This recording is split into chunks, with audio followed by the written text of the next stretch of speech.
भी शादी हुई है।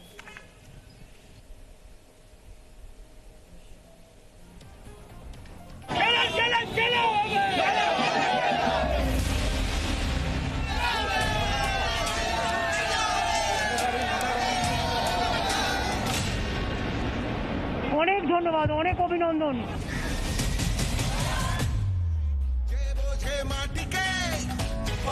বাংলার মানুষ, বাংলার জয়, বাংলার জয়।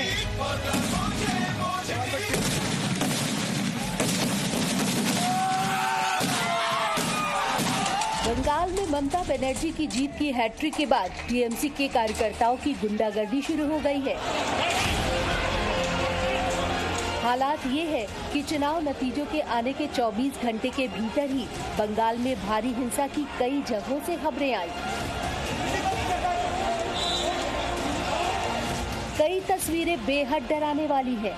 आप हिंसा का अंदाजा इसी बात से लगा सकते हैं कि गृह मंत्रालय ने बंगाल हिंसा को लेकर बंगाल सरकार से रिपोर्ट तक मांग ली है, जबकि बीजेपी के नेता लगातार एक के बाद एक ट्वीट करके वीडियो साझा कर रहे हैं।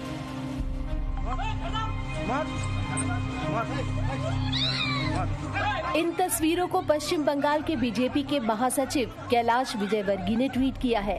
कैलाश विजयवर्गीय के मुताबिक नंदीग्राम के केंदामारी गांव में टीएमसी के गुंडों ने बीजेपी की महिला कार्यकर्ता को पीटा। क्या इन तस्वीरों को देख टीएमसी को शर्म नहीं आती? सवाल उठ रहे हैं कि ममता राज में सियासी विरोधियों पर ऐसी निर्ममता क्यों? राष्ट्रीय महिला आयोग की अध्यक्ष रेखा शर्मा ने ट्वीट पर लिखा है, एनसीडब्ल्यू इन तस्वीरों पर स्वतः संज्ञान ले रहा है।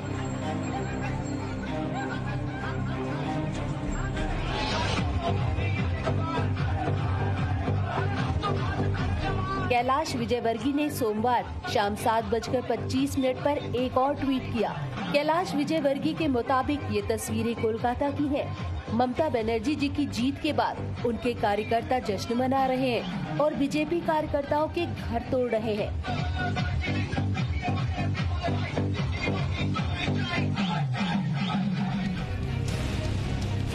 कैलाश विजयवर्गीय का दावा है कि बंगाल में चुनाव परिणाम के बाद से अब तक 9 से ज्यादा बीजेपी कार्यकर्ताओं की हत्या हो चुकी है। बंगाल में ममता बनर्जी की जीत के बाद टीएमसी कार्यकर्ताओं पर हिंसा का आरोप लगाने वाले कैलाश विजयवर्गीय का ये तीसरा ट्वीट है। कैलाश विजयवर्गीय ने दावा किया है कि नंदीग्राम में बीजेपी दफ्तर और कार्यकर्ताओं पर हमला किया गया है। बंगाल में बीजेपी कार्यकर्ताओं पर हमले के दावे वाली तस्वीरों को बीजेपी के कई नेताओं ने ट्वीट किया है, लेकिन इन सभी से अलग है बीजेपी नेता स्वप्नदास गुप्ता का ट्वीट। स्वप्नदास गुप्ता ने बीती रात 9:34 पर एक ट्वीट किया, जिसमें उन्होंने लिखा है कि वीरभूम जिले के नानूर में खतरनाक स्थिति बन गई है। यहाँ 1000 से अधिक हिंदू परिवार भीड़ से बचने के लिए खेतों में भाग रहे हैं। बीजेपी समर्थकों के खिलाफ भयावह स्थिति पैदा कर दी गई है। महिलाओं से छेड़छाड़ या बदसलूकी की खबर है। अमित शाह, कृपया क्षेत्र में कुछ सुरक्षा बढ़ाएं। बंगाल में बीजेपी नेताओं की ओर से एक के बाद एक कर टीएमसी कार्यकर्ताओं पर गंभीर आरोप लग रहे हैं। दिलचस्प बात ये है कि ममता बनर्जी ने चुनाव के दौरान सार्वजनिक रूप से कह दिया था कि जब बंगाल से केंद्रीय बल चले जाएंगे तो इन्हें कौन बचाएगा। সে বুঝতে পারবে আগামী দিন তো আমরাই থাকবো, তখন আমরা দেখে নেব, ভোটের পরে তো সব পালাবে, তখন বলবে আর কিছুদিন সেন্ট্রাল ফোর্সকে রেখে দাও, আর কিছুদিন সেন্ট্রাল ফোর্সকে রেখে দাও যেন আমাদের বাঁচিয়ে দেয়। তারপর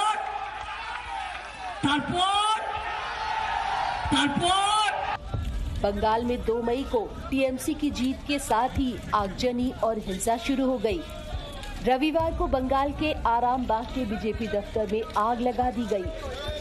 जमकर हंगामा हुआ, कोई रोकने वाला न था। बीजेपी ने इस हमले का आरोप भी टीएमसी कार्यकर्ताओं पर लगाया है। इतना ही नहीं, बंगाल के नंदीग्राम सीट से ममता बनर्जी को हराने वाले बीजेपी नेता शुवेंदु अधिकारी को हल्दिया में भीड़ के विरोध का सामना करना पड़ा। शिवेंदु अधिकारी और बीजेपी के विरोध में नारेबाजी हुई।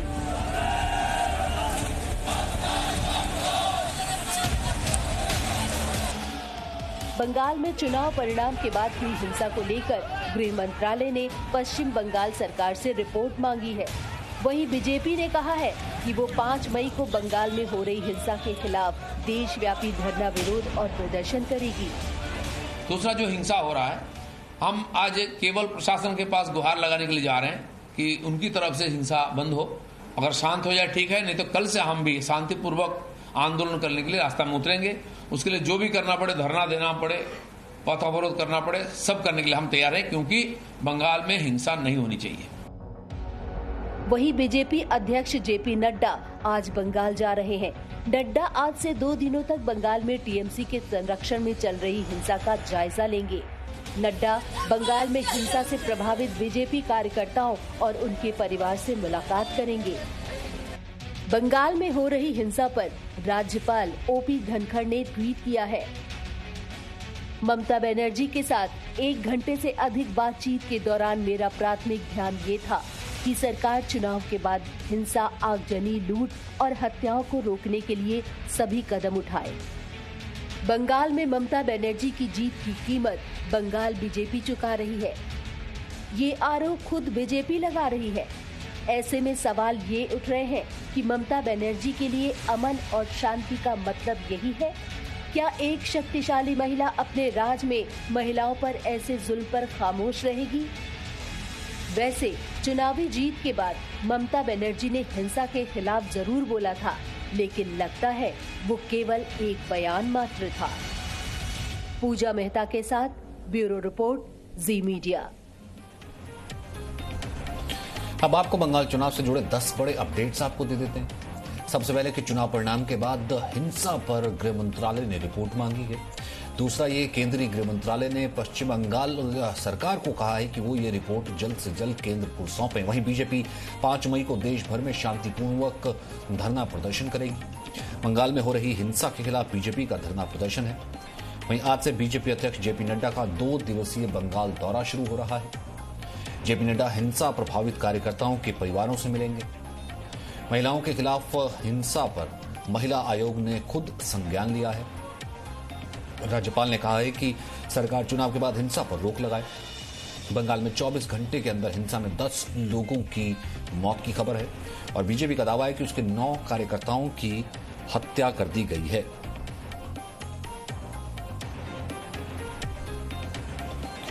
और कुलदीप्तो मुखर्जी इस वक्त हमारे साथ मौजूद है। और कुलदीप्तो, बीजेपी लगातार कह रही है, हम बीजेपी के नेताओं के ट्वीट्स भी देख रहे हैं, लेकिन हिंसा थमने का नाम नहीं ले रही है। किसी तरह से जो है राज्य सरकार की तरफ से कोई अपील, टीएमसी की तरफ से कोई अपील कि हिंसा बंद की जाए?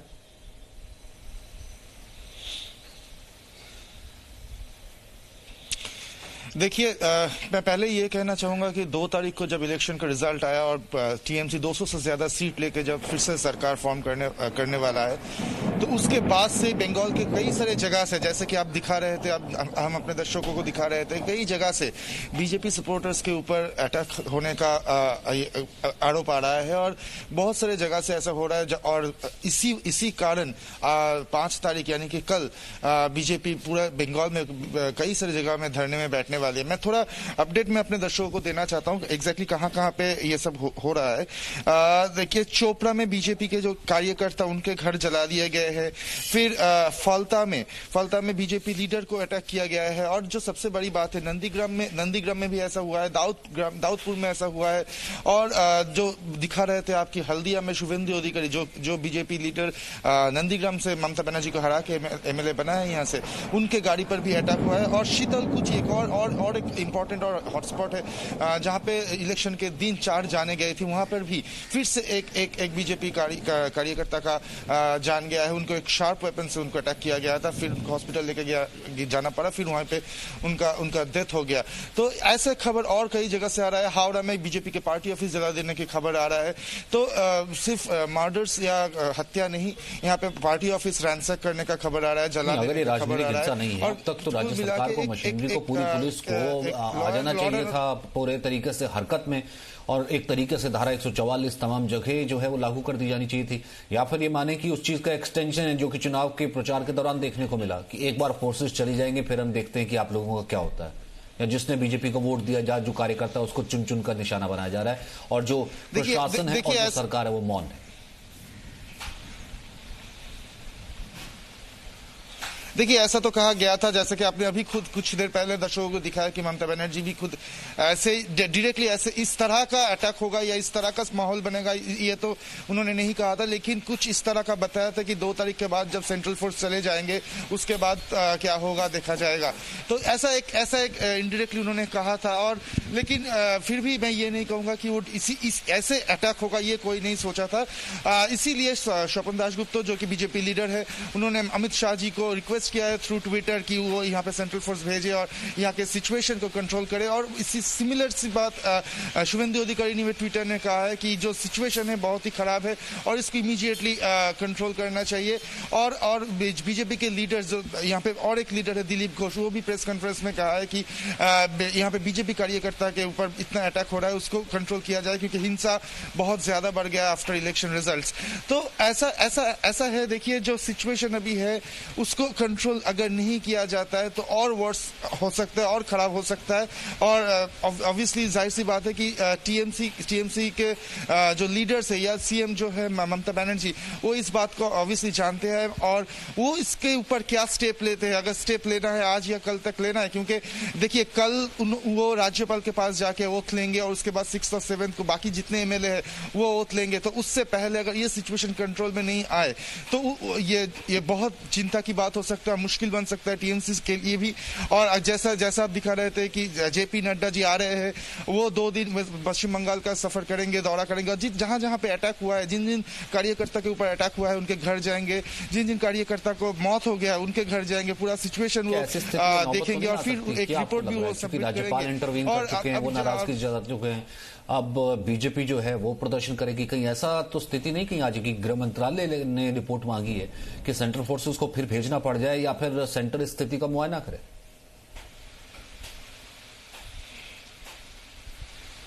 देखिए, सेंट्रल फोर्स तो यहाँ पे भेजा जाए, इसके लिए ही स्वपन दासगुप्ता बीजेपी लीडर जो है वो मांग किया है। अगर ये सिचुएशन ऐसे ही 1-2 दिन में जैसे मैं बोल रहा था कंट्रोल नहीं हुआ तो शायद सेंट्रल फोर्स रीइंफोर्स हो सकता है बंगाल में।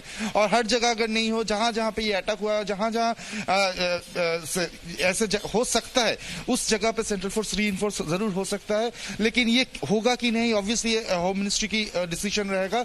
लेकिन होम मिनिस्ट्री अभी रिपोर्ट मांग रही, 11 लोगों का अब तक जान जाने की खबर आ रही है वेस्ट बंगाल में आफ्टर काउंटिंग, आफ्टर मतलब 2 तारीख के बाद। ऑलरेडी सिर्फ 3 तारीख कल था, आज 4 तारीख है। इस एक दिन में 11 लोगों का जान जाने का बात आ गया है सामने। और अगर ये काउंट बढ़ गया तो ऑफ कोर्स जाहिर सी बात है कि सेंट्रल फोर्स रीइंफोर्स हो सकता है। और जहां अभी एक बात और नोटिस करने की बात है कि दो जगह पे फिर से इलेक्शन, अभी भी इलेक्शन बाकी है यहाँ पे वेस्ट बंगाल में, क्योंकि वहां पे पोल नहीं हो सकता था, हो पाया, इसलिए फिर से वहां पे इलेक्शन होगा। तो 294 में 292 सीट का तो रिजल्ट आया, अभी और 2 सीट का रिजल्ट आना बाकी है। उसका 14 या 15 को उसके इलेक्शन होगा, तो उसके लिए सेंट्रल फोर्स आएगा ही।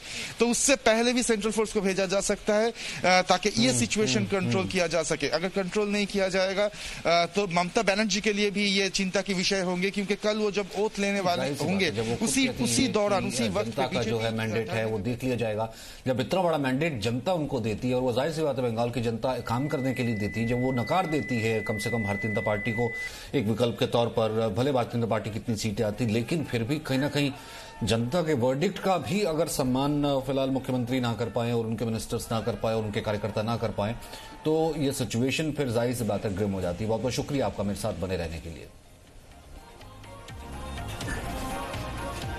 वहीं आगे बढ़ते हैं, देश भर में कोरोना संक्रमण की चैन को रोकने के लिए कोरोना कर्फ्यू का लॉकडाउन लगाया गया, जिसका उल्लंघन कर रहे कुछ लोग लापरवाह निकले। हरियाणा के अंबाला की तस्वीर हम आपको दिखाते हैं। लॉकडाउन का उल्लंघन करके मॉर्निंग वॉक पर निकल गए कुछ लोग और अंबाला पुलिस ने किस तरीके से लोगों पर रोका और सड़क पर ही उठक बैठक करवाई। अब लोगों को पुलिस ने सड़क पर ही उठक बैठक करवाई है, जमकर कसरत करवाई और कहा गया कि हेल्दी पनिशमेंट इन लोगों को दी गई है।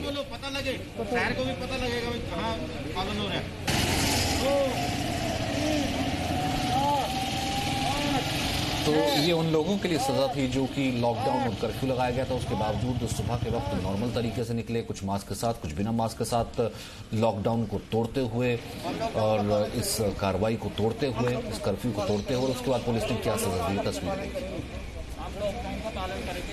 हम लोग का पालन करेंगे, कानून का पालन करेंगे, हम लोग का पालन करेंगे।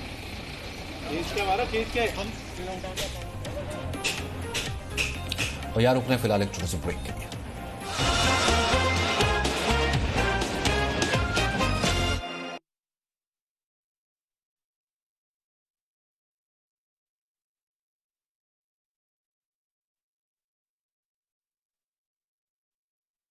देर रात तंदूर में डालकर जलाया जा रहा था। तफ्तीश के बाद दिल्ली के पुलिस कमिश्नर ने इस बात को कंफर्म कर दिया कि ये लाश नैना साहनी की ही है। बेंगलौर से सुशील को दिल्ली लाया गया और मेट्रोपॉलिटन मजिस्ट्रेट ने 12 जुलाई को उसे 10 दिन की पुलिस रिमांड पर भेज दिया। मेरे साथ में जो भी इन्वॉल्व किए गए हैं, जयप्रकाश, राम प्रकाश, केशव, ये सब इनोसेंट है। और इवन डीके राव से भी मैं, DK Rao is not also well known to me. मगर इस बर्बर